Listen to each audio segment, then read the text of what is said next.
Good morning, this is Larry with another modern day parable. Today's parable is titled The Visit. Ruth went to her mailbox and there was only one letter. She picked it up and looked at it before opening it. But then she looked at the letter again. There was no stamp, no postmark, only her name and address. She read the letter. I'm going to be in your neighborhood Saturday, and I'd like to stop by for a visit. Love always, Jesus. Her hands were shaking as she placed the letter on the table. Why would the Lord want to visit me? I'm nobody special. I don't have anything to offer. With that thought, Ruth remembered her empty kitchen cabinets. Oh my goodness, I really don't have anything to offer. I'll have to run down to the store and buy something for dinner. She reached for her purse and counted out its contents. $5.40. Well, I can get some bread and cold cuts at least. She threw on her coat and hurried out the door. She picked up a loaf of French bread, a half-pound of sliced turkey, and a carton of milk, leaving Ruth a grand total of 12 cents to last her until Monday. Nonetheless, she felt good as she headed home, her meager offerings tucked under her arm. Hey, lady, can you help us? Lady.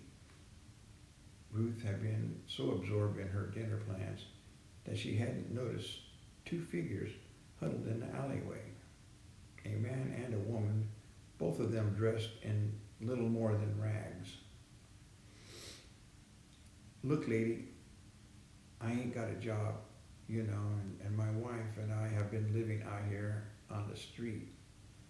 And well, it's getting cold and we're kind of hungry, and well, if you could help us, lady, we'd really appreciate it.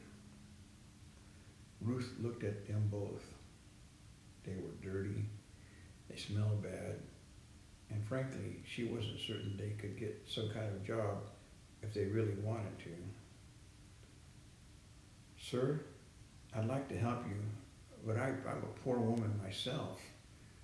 All I have is a few cold cuts and some bread, and I'm having an important guest for dinner tonight, and I was planning on serving that to him.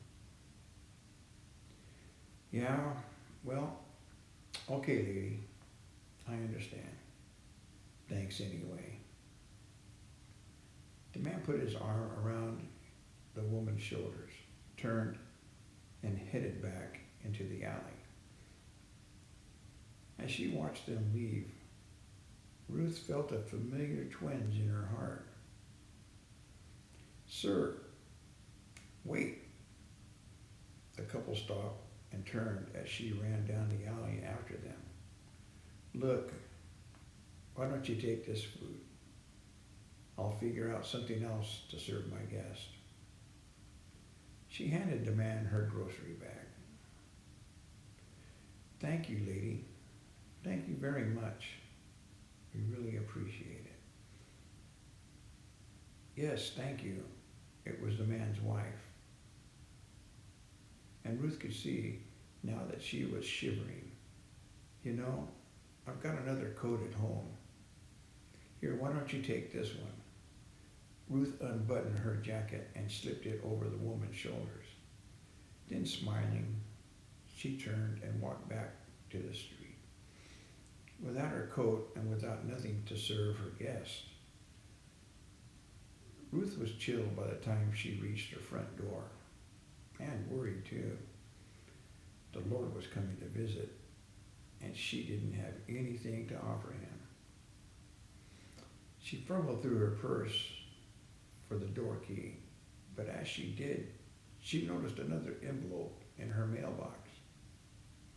That's odd.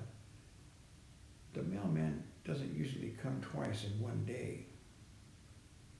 She took the envelope out of the box and opened it.